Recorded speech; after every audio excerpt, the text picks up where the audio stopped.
It's back to work for thousands of federal workers. Both sides finally emerged from talks about the budget stalemate with smiles, and we'll hear why. Demonstrators force a presidential candidate in the back door at a fundraiser in Troy.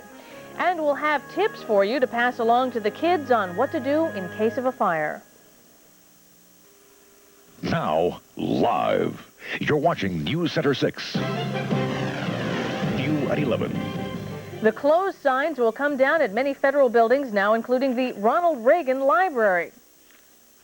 Good evening. New at 11, the federal government is back in business. Regina Blakely reports on an end to the stalemate. After a day of offers and counteroffers, Senator Bob Dole announced congressional Republicans and President Clinton had reached a compromise.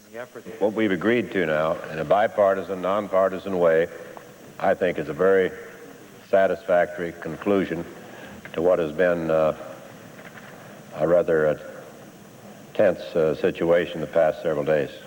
The agreement is in two parts. Congress passes a one-day extension, which will bring all government employees back to work Monday.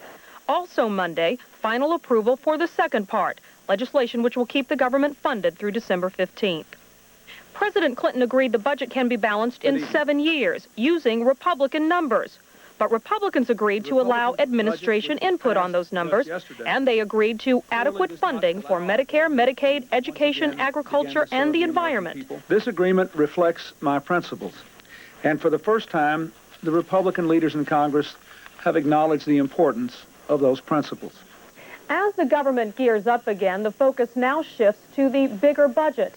The president says he will veto it, but that this compromise provides a framework for negotiation. In the meantime, federal employees are now headed back to work. Regina Blakely, CBS News, Washington. Thank you, Regina. And while Bob Dole looked for a way to solve the budget impasse, another GOP presidential contender made his way to Troy tonight. Pat Buchanan stopped by for a fundraising dinner, but not everyone welcomed him in. No! No, Pat, no! No, Pat, no! No, Pat, no! These Jewish activists forced Buchanan to sneak in the back door at his fundraiser at Mario's restaurant. Members for the Coalition for Jewish Concerns maintain Buchanan fosters anti-Semitic and racist views. Our cameras were not allowed inside to hear the Republican hopeful speak. After completing his visit to the capital region, tomorrow Buchanan will probably head to New Hampshire. He and other presidential candidates hope to get the support of GOP governors who began a 4-day conference in Nashua today. New York Governor George Pataki will address the conference tomorrow on the state's privatization efforts. An Amsterdam neighborhood is grieving tonight over the death of an 8-year-old girl in a fire. Firefighters sped to the New Amsterdam apartments on Division Street around 8 a.m. When they got there, the second-floor bedroom was ablaze, with 8-year-old Carla Martin trapped inside the burning room. Other family members got out safely, but heavy smoke stopped family and friends from rescuing little Carla. She died later at the hospital. Unfortunately, this is the time of year when house fires are more frequent. We get the fireplaces burning and then turn on the Christmas lights. So tonight, Melissa Merritt talks with the experts who demonstrate some tips to teach your kids that could save their lives. In a matter of seconds, your house could be engulfed in flames, and that's why it's so important for everyone in your family to know what to do. Peter Latanzio is a Colony fire investigator and says kids shouldn't jump up and immediately run out of the house. We want them to get down low on the floor automatically. If there is any smoke in the room that they're in, we want them to stay down below that smoke. Get over to the door, work their way over to the door. Once they get to the door, they're not just going to open that door up and yank it open again. If there's any gases or some fire on that other side, it's going to come right into the room. He's feeling the door to see if the door is cool, and he's touching the doorknob, again, using the back of his hand. He doesn't feel any smoke out there, but as soon as he opens that door, the smoke's coming in. He immediately closes the door.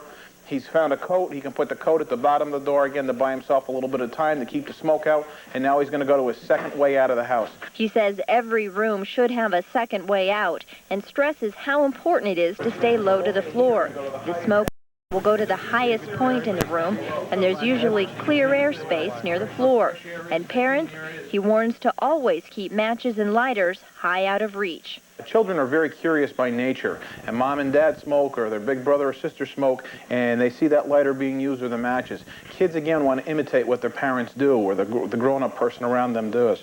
And hopefully, with a little common sense and an escape plan, a devastating fire like this doesn't also take a life. Melissa Merritt, New at 11. A solution could be near to stop the bloodshed in Bosnia. An 8-year-old is the victim of a drive-by shooting, and the search for the Unabomber. Just some of the things new at 11 tonight. Tomorrow could mark an historic day in the Bosnian peace talks or bring even more frustrations to negotiators. The U.S. State Department says the two sides have come up with a preliminary peace proposal, and tomorrow they'll either initial the deal or go home. U.S. officials say the sides have settled on 4 major issues, including a presidency and the creation of a demilitarized zone. It's not a war zone, but residents of Southern California are left shaking their heads tonight following a senseless killing. An 8-year-old was killed overnight in a drive-by shooting as he played outside his home. Police say 2 men drove by the house and opened fire at 3 men standing on the sidewalk, but the bullets only found their way to young Victor Neal. The FBI